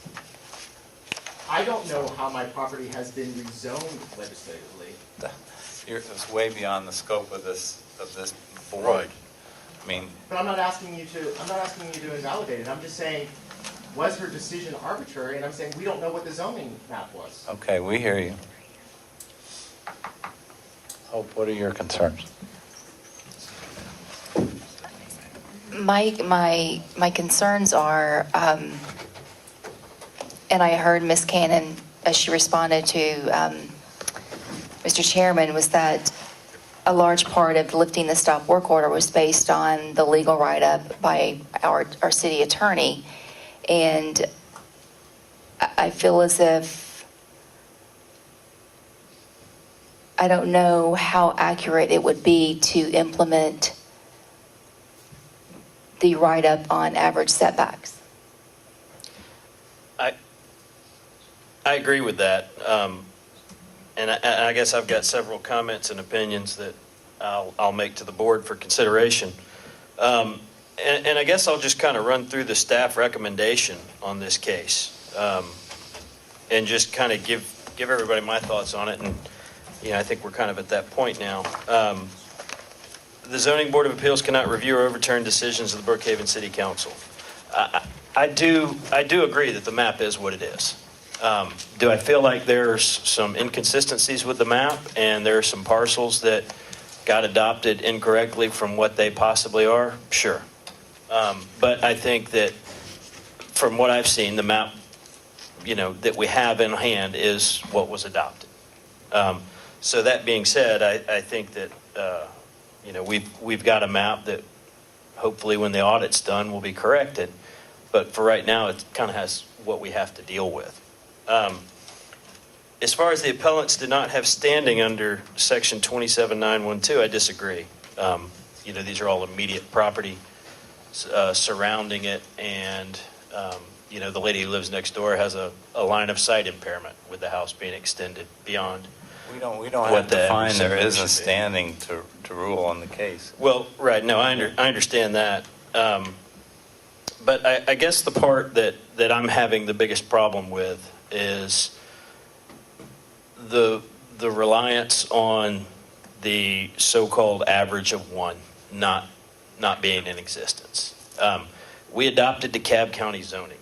I think we adopted the letter and the spirit of the zoning.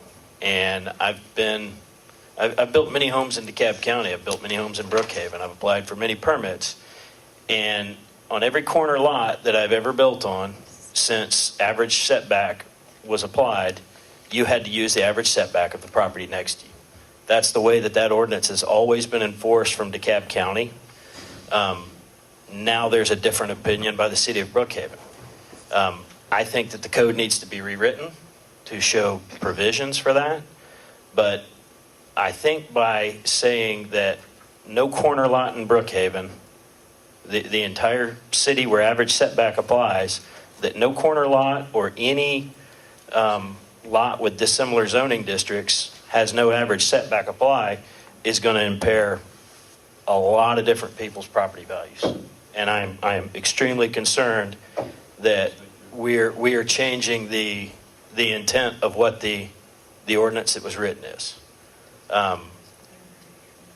You know, that based on that opinion, I think that this decision needs to be overturned, because I think we've set a dangerous precedent for, you know, any property in Brittany, historic Brookhaven, you know, all over Brookhaven where average front setbacks apply. So you think this board should rule basically on the application of the average setback ordinance? Well, I think that's the decision that the applicant the appellant is asking for. They're asking for the stop order, you know, for the removal of the stop work order. Well, the stop work order was removed based on Mr. Curry's legal opinion that there's no such thing as an average of one. But when in fact, since this ordinance was put in place in DeKalb County years ago, you know, whether you have a corner lot or not, you do not, you know, you always had to use the property next to you. In other words, you think in the past it's been applied that there is an average of one? That is correct.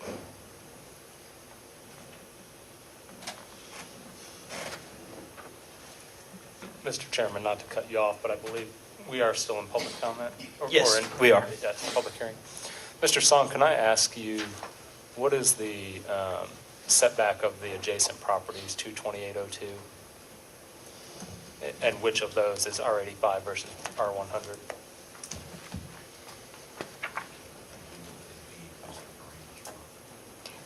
We're pulling up the site plan right now. He's looking at the dimension.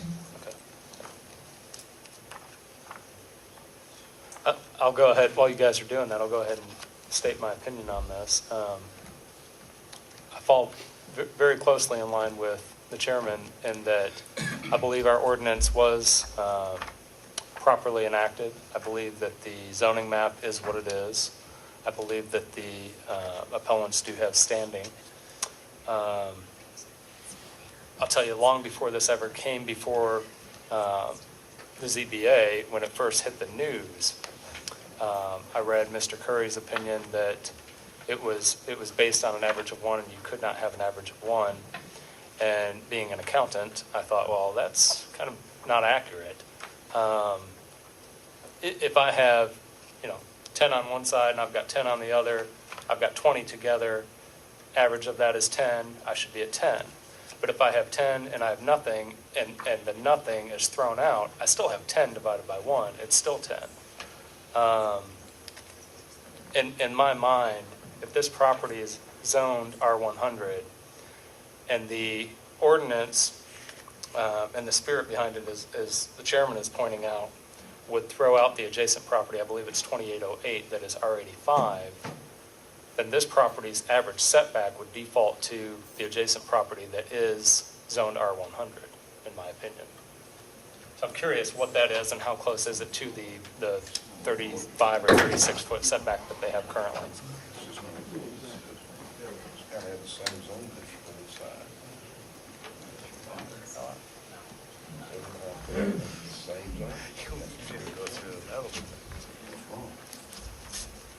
See, go to, if I may,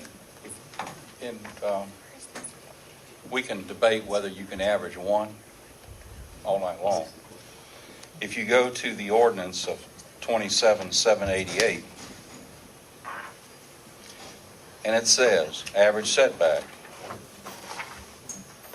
and then you go to the second line, and where there are existing buildings, doesn't say building, it says buildings fronting on the same side of the street and within the same zoning district within 75 feet of the side lot lines of such vacant lots.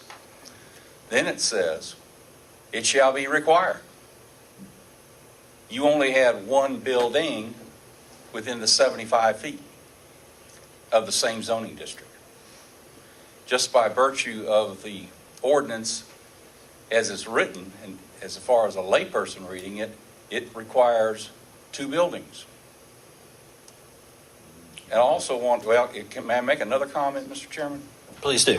I think out of all the arguments that were here tonight, I don't think the appellant has ever argued that what was applied, as far as the aspect of whether it applied or not, what they're applying is that we should look at the old zoning ordinance where they are both R100, therefore it applies. I don't think they've ever argued that it applies with just one. Well, I disagree. I think what they're arguing is that the stop work order was lifted arbitrarily. And based on my interpretation of the ordinance that you've just read, or that section of the ordinance that you've just read, I do believe that was lifted prematurely based on that interpretation. I believe that is arbitrary. I think this ordinance is very much open to interpretation, and clearly we have a history of DeKalb County interpreting it one way and Brookhaven interpreting it another way. What you don't have before you, it was clearly in the case of Trentwood when you had both sides that it applied and the stop work order issue. Here, there was an investigation and a determination, and based upon the zoning map, that there weren't two buildings, and so therefore it didn't apply. That's the rationale. Now, if you disagree with that, then that's your opinion. Right, and that's exactly what I'm stating, is that I believe it is somewhat arbitrary in that it can be interpreted one way or the other. I don't know how you can interpret the word buildings as being one building. Well, I look down to the next line where it has the word building and refers to multiple buildings. No, it says, shall be determined by averaging the existing building setbacks of buildings within 75 feet. What was the existing? What am I missing here? Again, I believe it's a difference of interpretation. It also requires averaging from buildings fronting the same street within the same zoning district.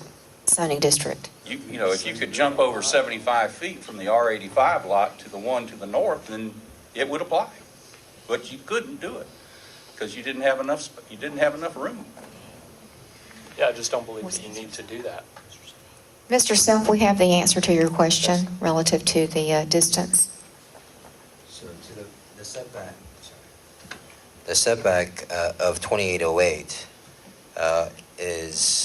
was identified as 54.4 feet. And the property to the south, Mr. Vereno's property, was identified as 44.9 feet in terms of the setback. So the average came out to be 49.65. And 2808 is the property zoned R85 currently, Correct. based on our map? Correct. So it was your question as to what the setback of the R100 property was? Is that Correct, and I believe Mr. Song has just answered that is 44.9. Given my interpretation of the average setback, which seems to be consistent with DeKalb County's interpretation of that, I believe the average setback that would have applied to this property would be the 44.9 feet. I believe it was 49.65. No, that's the average. The average. Right, but he's saying if the He's average of removing one the and you average. throw out 2808, then you're only averaging 44.9. Ms. Cannon, another question. Prior to this case, I guess prior to November 15th, what was setback was used for permits on corner lots in the city? But this isn't a corner lot. I understand it's not. That wasn't the question, though. The question was an average of one used on a corner lot prior to this case coming up? No, Okay. because it would be an average of one. So, no, sir, we did not average across the street on a corner lot. Okay. I'm not saying across the street.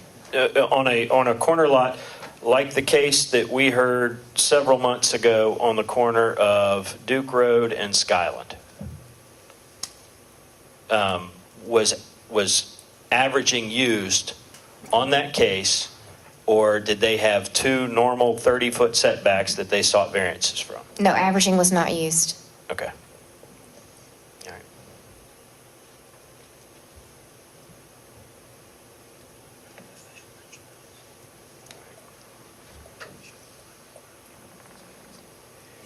Any comments? If you just take it through the steps, if you assume standing, which none of us have any argument with standing, we think they have standing, fine. We're not going to rule on this case, I don't think, and say they don't have standing, so therefore we're going to deny the appeal. That would be inappropriate. So we meet the test if we agree that either there was a legislatively adopted zoning map and a zoning code, or that we don't have the right to say there wasn't. So let's just put that one aside, right? Now we've got the decision to issue the building permit, which that decision isn't being challenged, and there have been some pretty good arguments made that if you don't apply the averaging setback, then that decision to issue the permit was appropriate, was lawful, okay? There was this period of time where an uproar was created. Stop work order was issued because it was a precaution. It was lifted on further review, which basically said our decision to issue it in the first place was right. I think, we may not all agree upon the application of the averaging of the setback, but the question really is, was Ms. Cannon's decision to lift the stop work order appropriate under all the facts? And I'm having a lot of trouble finding that was either not based, it was arbitrary or based on a mistake in fact. I think even if it was wrong, I don't know that it was necessarily arbitrary. We only have to find that it's one or the other. I can't get to either one of them. Right. So, the whole basis of the appeal is that Ms. Cannon lifting a stop work order was wrongful. All we have to find is that it wasn't based on an error in fact, and it wasn't arbitrary. If we find that, none of the rest of it matters. Now tell me that's wrong. I'm not telling you that's wrong. I think that the stop work order was lifted based on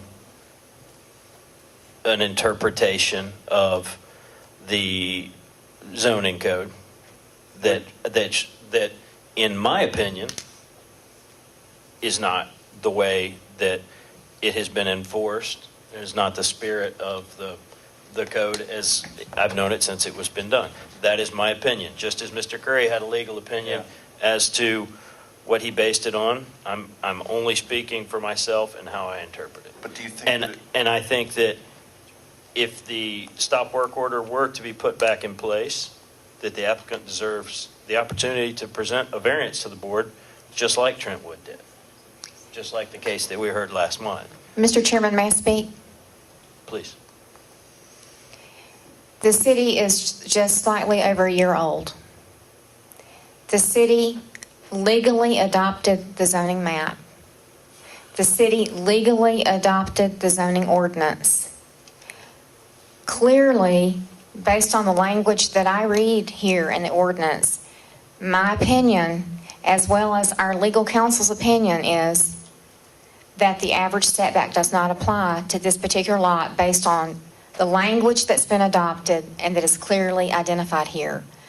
Now, regardless of what may have occurred in the county in the past and the practice that may have been used in the county in the past, the law that we have and the law that's been adopted is what is before you and what is before the staff to implement. Now, it's clear that we may not agree, but we have a map. They had a permit. There was concern by the neighborhood that something was wrong.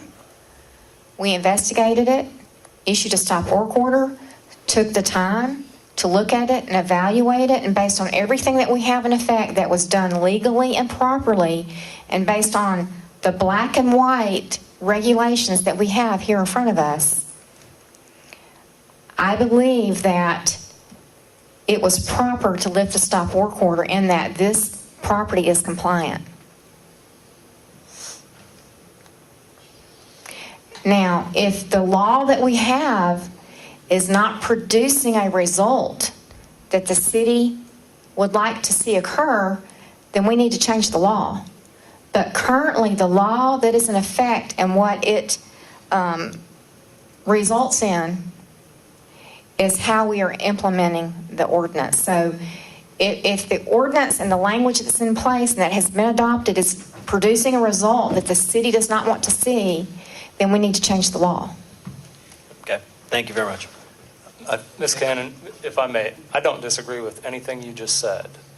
Where I struggle and where I find that perhaps the lifting of the stop work order was somewhat arbitrary and the average of one being the reliant factor there, is that when the neighborhood stood up in opposition of this and started questioning it, the city didn't stand up then and say, no, the average setback does not apply because it's an average of one. The city instead responded by saying, let's place a stop work order and let's look at it. Then a member of the planning development group went before city council and said, we may have made an error. Again, had every opportunity to say in a public forum, the average setback does not apply for these reasons. That wasn't the case. Only after Mr. Curry issued his opinion did the tone change to say, okay, we believe that it was that the permit was issued correctly because the average setback does not apply.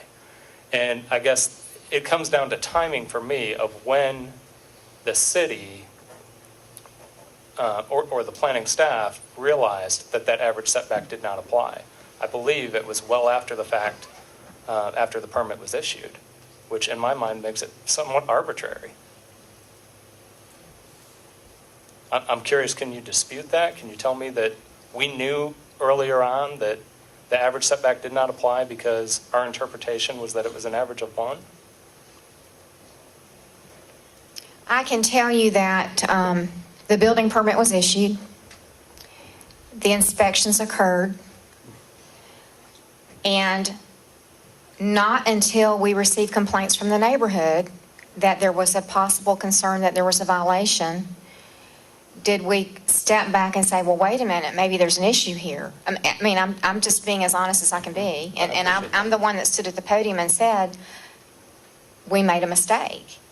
And then we went back to evaluate and found that we did not make a mistake. And I don't know any other way to tell you that than that is exactly what happened. It strikes me that the city in its infancy is fully capable of making mistakes. And it strikes me that this is not the only case where, the only case I have heard of where this possible mistake may have been made. I don't know the outcome of all of the other properties. I know we've had a discussion where there are some other properties where this may apply. Again, I fall back on the timing of when the city decided that the average setback rule did not apply in the case of one property. And it feels to me that the city's kind of looking for a way out, and this is the way out. And I don't think it's unreasonable to say that we should leave the stop work order in place, let the applicant come and request a formal variance, and make a decision from there. But if they're not within the same zoning district, and we've got a map that indicates that they are. But the Then I don't property on think one it's- side is within the same zoning district, which is why I say that property would be used as the average setback, the 44.9 feet. Well, I don't think I'm being arbitrary if I disagree with you. and I don't think the statute's open to interpretation. 27-788A, it's just the reading of a statute. You have to break it down. Section 1, average setback, the first part, and you got to read the ands where there's an and, but the first requirement is one, when a lot or lots, and we're only talking about one lot here, so we can say, when a lot is located within a block where 60% or more of the lots within the same block have been developed. Okay? There's been no argument that there aren't 60% of the lots developed along this block. And then it says and.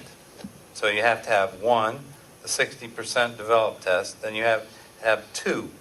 Two starts after the first and it begins, and it has three parts. It begins where there are existing buildings, plural, fronting on the same street. Okay, we have existing buildings, plural, fronting on the same street. And then that's and within the same zoning district within 75 feet of the side lot lines of such vacant lot or the subject lot. And, you know, to me, it's not open to interpretation on the one average of one, because you don't have two buildings within the same zoning district within 75 feet under that zoning map which was adopted. So I can't get to ruling against the lifting of the stop work order on the basis that it's arbitrary or wrong. I just can't. Well, Mr. Beardsley, I believe that that's helpful to me in seeing how you're reading it. I'm reading it differently, and I'm reading it as the and where there are existing buildings is the second criteria, running on the same street. And then the third criteria, within the same zoning district, within 75 feet of the side lot lines of such vacant lots. And there is a building within 75 feet that is zoned the same on the same side of the street, and it is set back at 44.9 feet. Well, what about the S on the end of the buildings on the second line of the ordinance? Or, The third line? well, we're looking at a different copy, but Well, where there are existing buildings, Fronting on the same street. yeah, the And and there- refers to the buildings. and there are several buildings similarly zoned fronting that street. Exactly. But they must be within 75 feet. And within the same, it's three tests. You have the first and then you have three tests that are all congruent, if you will. Okay. Okay, so, I can see your interpretation. Mm-hmm. I disagree with your you interpretation. respectfully, that's fine. And we're all being respectful. That's right. I believe that the comment our chairman made earlier is dead on, that we adopted not only the letter of the DeKalb County zoning, but the spirit of the DeKalb County zoning. And given the history there of how they've interpreted this, I believe my interpretation is correct. So how do you get that Ms. Cannon's decision was based on a mistake or arbitrary? I believe that Ms. Cannon's decision was based on an arbitrary opinion, An arbitrary an interpretation? arbitrary interpretation. Let's hear how council feels about that. Well, I too am a CPA, and sometimes you get what you ask for. I wanted to be city attorney more than anything, and I was given that privilege back in October and walked into all of this, and had not examined the ordinance, had not examined the zoning map until it came to the issue that it had to be looked at. So with that, I examined the zoning ordinance, I examined the zoning map. I bisected the statute itself and came to the same conclusion that there has to be more than one building, because the word buildings is being plural, and there has to be more than one building within 75 feet of a side lot line in the same zoning district. And if the lot of 2808 had been less than 75 feet wide, well, you would have gotten it because you'd have jumped over to the next one. But, you know, I mean, it is what it is. Now, I want to make 2 points here. The property owner actually tendered a variance application, and the city would not accept it because, in the opinion of the city and the city attorney, the average setback did not apply, that the permit was good. The second thing is you've got to recognize that under the city charter, which Mr. Dillard put into the record, it says that once the county is notified, and it has to notify, the city had to notify the county that it was taking over the zoning, DeKalb County would continue to do all the zoning. Okay. That notice was given. There was a hearing that was done on January 14th and 15th. Public notice of that was given. They took it over. There weren't any zoning decisions being made because there was a moratorium on zoning immediately at the time of the birth of the city. So to try to apply what DeKalb County used to do to how the city of Brookhaven is interpreting and implementing its ordinances, I think is wrong. Because the charter said, when you're ready to take it over, you tell the county, and then the county goes away. And that's what happened here. Mr. Chairman, another example to use relative to practice versus policy is, as you may recall, sometime back, we were receiving quite a few permits that were having difficulty with height for single-family homes. And in that regard, there was not an avenue for anyone to seek relief from that, because height is not something that the Zoning Board of Appeals can consider or review. So I contacted the county, because in scouring the code, I could not find any other method by which homes that were being built, how they were exceeding the 35-foot height limit, because there's not an avenue to do that in the ordinance.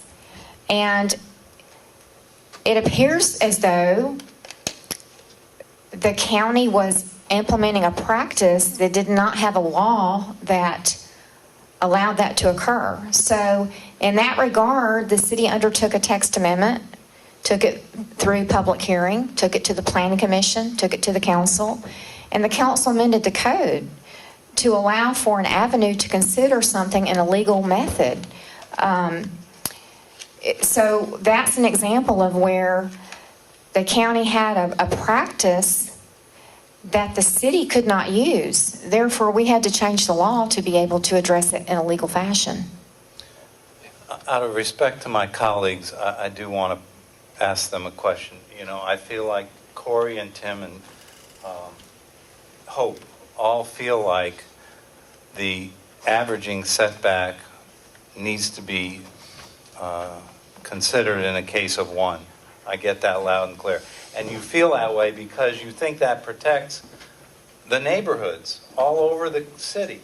And that you could very well be right on that. So is it your feeling that by taking that position and upholding this appeal and forcing the homeowner to now come back to us for a variance, that, okay, you probably give them the variance just because of the equitable argument, and do it in that manner to protect the neighborhoods on the interpretation of the average of one, because the averaging is an important code? Is that where you're kind of getting? I think that the averaging is my sticking point right now. You want to protect the average. I think that Hope wants to protect the needs to be protected. That being said, we have not even begun to hear the merits of the case. So for us to say that, okay, if we're going to overturn this, then we're going to grant this variance, that would be, I mean, you can't say that. Oh, I know, but I'm saying, you seem to be saying there's a remedy for the homeowner to come back and ask for a variance later. I mean, if all you want to do is get the homeowner equity, you just deny this appeal, and they don't need a variance. So if you're telling me, Jed, join our way of thinking to protect this averaging argument, and they can get their relief later in a variance, there's maybe some merit to that. But I just can't. I wanted you to take it a couple steps further for me. Yeah. Would you, I know that I may or may not. I'm sorry, we can't right now. I think that the The issue to me is the interpretation of the code. I think that the code needs to be rewritten to provide for this exact deal. But I am relying on the way that the code has been enforced since it was originally enacted by DeKalb County. And you have knowledge of that personally, which none of the rest Correct. of us have. So, that being said, I'm not saying that I don't think that this home is possibly due a variance. What I'm saying is, let's not change what's been in effect since this was written. Let's hear the merits of a variance case in a variance hearing, not in a appeal of administrative decision. Okay. But how about if Mr. Curry and Ms. Cannon say, well, once we started as a city interpreting the code, and we've been doing it consistently all along, we're not bound by what DeKalb County did. What's wrong with that? I understand. I understand exactly what they're saying. I see it from a different point of view.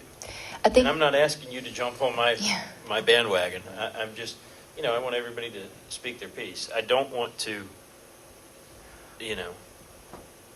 I don't want to continue deliberations at a separate time, even though we're getting late in the evening, because I want this discussion to be had on an open public forum. Well, the main thing we have to do now is decide what more input or questions we want to have for the attorneys and for the staff. And once we do that, if we feel like we have enough information to make a decision, then it's whether we decide now or whether we postpone and talk some more. So, I wanted to interject one thing. The thing I'm struggling with, and I appreciate y'all's position as neighbors, and I agree that y'all have standing and everything. I'm not convinced that we have the authority to, I'm not convinced we have the authority to, it doesn't seem like the way that this is set up, that we're here to go back and second guess what was made. To me, the average setback, and I don't have the benefit of Chairman Nama's experience in building and all that. To me, it's clear, the writing. And unfortunately, it is what it is. But they went in good faith and built this property, did everything, and it's just very complicated. But come down to, we can argue all night, and I don't think we're ever going to agree on what this means, if it's an average of 1 or 2 or whatever. But do we have the authority to make this almost judicial, legislative? I don't even know. I'm not an attorney. But it doesn't seem like, to me, I'm not convinced of that. But I appreciate your argument. And I don't know that I'm going to waver on that.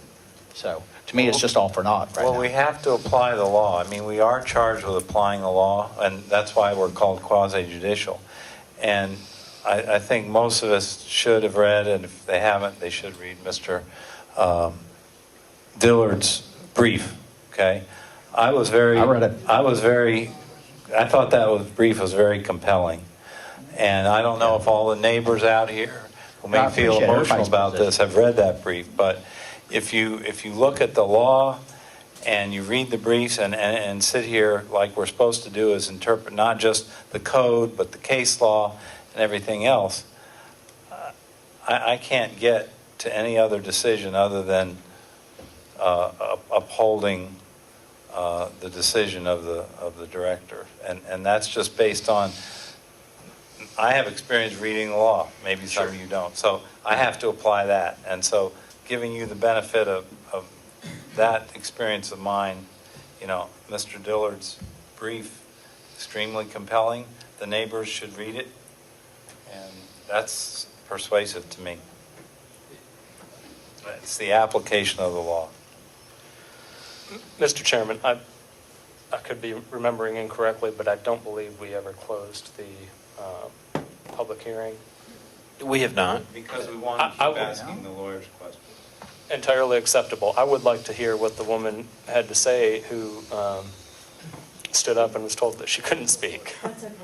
And sorry, I don't recall your name. It's Meredith, but I'll Meredith. come up. Meredith Stasser. Meredith And you live Stasser. 4 houses down. Yes. And do you have a professional capacity also, Meredith? Yes, actually I do, and it's in a data audit which is why this is so fascinating. So you're the lawyer, you guys are the builders, and I'm the one asking why we got this map. But if we take on, well, I dispute it, but we take on what I've heard almost all 6 of you say is that you believe the map was properly adopted. Okay, so I will take that. If we use the average setback interpretation that the city attorney has provided, and that was the basis of the decision, if you don't mind for a second, I'm going to walk up to the map and show you the implications of our immediate neighborhood. I did this before on November 26th, but I don't think everybody was here. Because we've adopted a map with errors, and it's clear there's errors, no one's disputing there's errors, there's an audit and all that. So because of all these spot zonings, we're going to have a number of instances where average setback, given the city attorney's interpretation, is not going to apply. So we actually have 2 compounding problems. We have a map that's riddled with errors, and if we accept the map, then we accept the errors. And then we have, one might say, a different interpretation or a new interpretation because we're a new city. So the implications in our neighborhood, and I live right here, I guess here. The subject property of the stop work order is here, and this is 2808, the property in question is to the zoning. If you swing around, we also have spot zoning going on here, which means, should somebody buy these properties, this property, this property, this property, this property, this property, this property, we can't apply the average of 1. Furthermore, we also have these weird spot zonings over on Reading. So if this was just an interpretation of the law, that's one thing. But because we have the compounding problems of the errors in the map, in my neighborhood, right here, this has created a huge havoc for us. And now we're concerned about all the builders that are going to find this out and come buy these properties, and now we're going to have average setback not apply, and we're going to have all these properties right up at the 35-foot line. That's all I was saying. Thank you.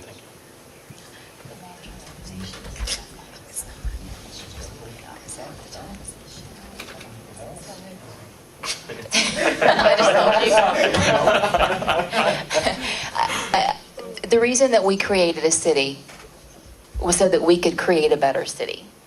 And so that we could take the spirit of what DeKalb County had done very well for many, many years, take the things that they did well, and the things that they didn't do so well, make them better. And I think that when it comes to some parts of zoning, they've done some things very well. I think if you drive down the street, you will see that they've done some things very, very well in their zoning. And my concern is if we allow this loophole, what I perceive as a loophole, to cast over this mistake that was made, which is fine, we're a new city, we make mistakes, I make hundreds of them every day. If we allow that to happen, we're going to have long-term implications in our city. And we're making decisions tonight, hundreds of years down the road. And even though we sit here and we can say that we judge a case or we make a decision on a case and we're not setting precedent, you read the reviews that we got tonight. Staff is referencing cases that we made decisions on. Agreed. So we are setting precedent. And if we set this precedent tonight, I don't know that we can foresee what's going to happen on the streets of Brookhaven. That's my concern. Mr. Chairman, I know it's late. Go ahead.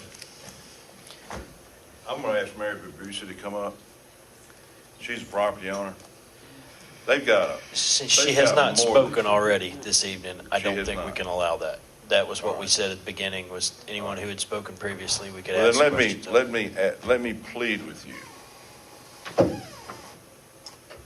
that these people, in good faith, unbeknownst to them about averaging or anything else, relied on the issuance of a permit to build a home that they've waited all their lives for. Now, if you grant this appeal, they've got a home that's weeks away from a CO.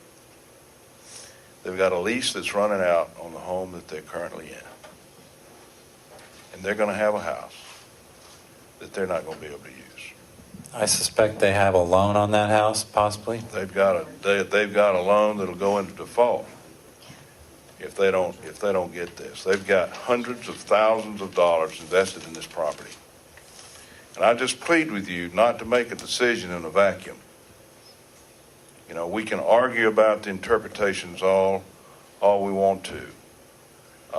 But there is some equity here. These people are the innocent victims of governmental interpretations that they relied on in good faith, spent hundreds of thousands of dollars.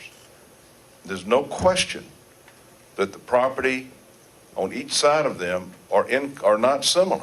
One's R85 and one's R100. You can say that's bad zoning all you want to, but that's what has been adopted, and nobody's really proven that that's not the situation. So I ask that you make that a very real consideration, because these are real people with real lives that have invested their life savings in what they wanted to do is dream home, okay? You can cure the future. You've got that opportunity to cure the future. I got problems with average and statute, as I pointed out to you anyway, but you can cure the future about future permits, and you can direct staff to reconsider and to look at those permits that are yet to be issued to be sure that we don't have this problem again. But it just doesn't seem right to hold the abuses hostage for what is really a correct interpretation, in my opinion, of the zoning, of the averaging, because we don't have the same zoning on each side within 75 feet. We don't have it. And be that as it may, be it right, wrong, or your experience with DeKalb County, I understand. I've been doing this for almost 40 years. My dad was county attorney for 30 years. I understand the issues that were there.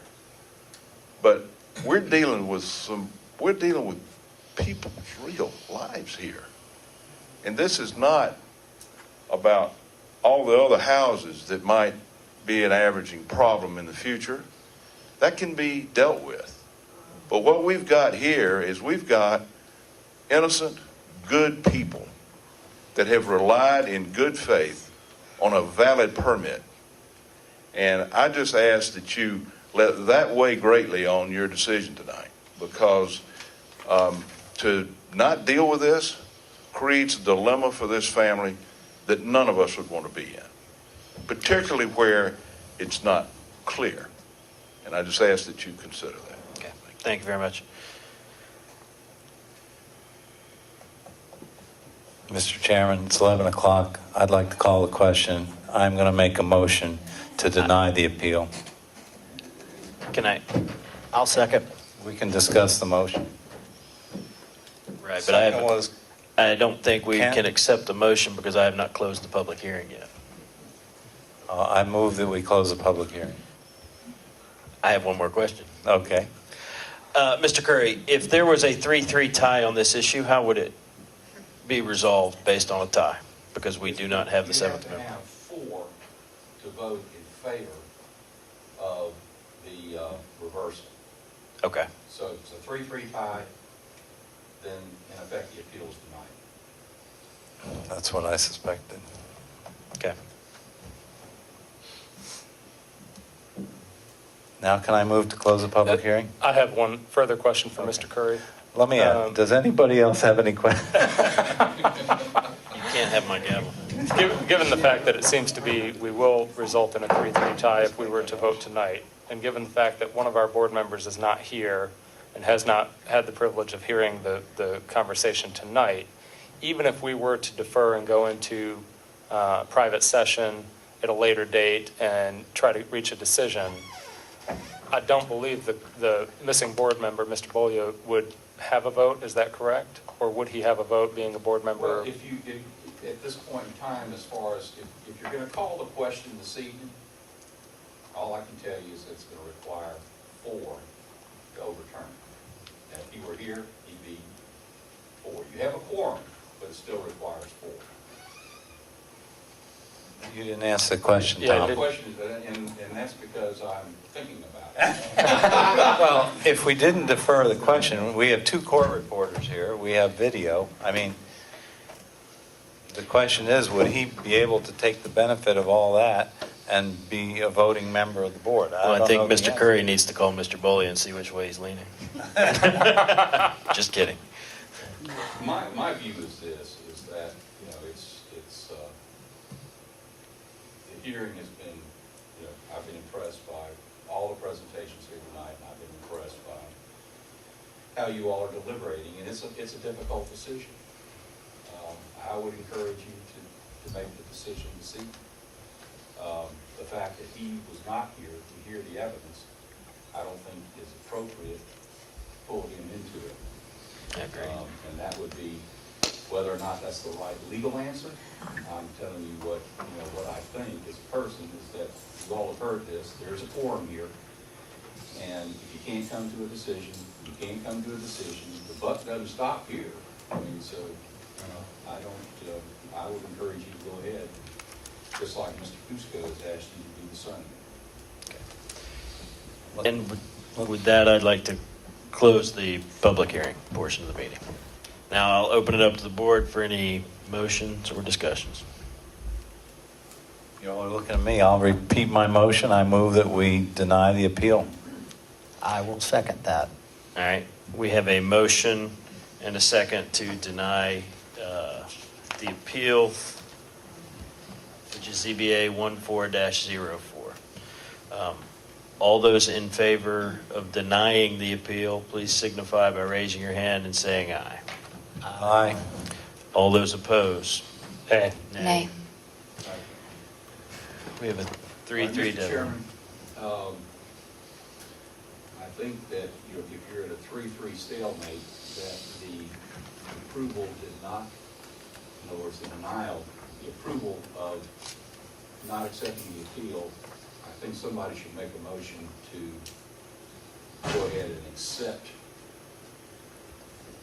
the appeal. In other words, a motion to rule for the appellants.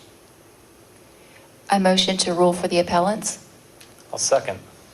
All right, we have a motion and a second for ZBA 14-04, the appeal of administrative decision. All those in favor of approving the reversal of the administrative decision, please signify by raising your hand and saying aye. Aye. All those opposed? Nay. Nobody changed, did they? Well, I didn't expect it to change, but the fact that you did not get a majority vote approving the appeal, then in effect the appeal is denied, is my opinion. Fusco may have a different opinion. I think all I'm going to suggest is the ordinance speaks to itself about how the voting happened. I don't think the board reached any decision, quite frankly. There was no affirmative majority vote. And I don't think we're going to change that tonight. And so I think that's going to be up to the lawyers to figure out what just happened.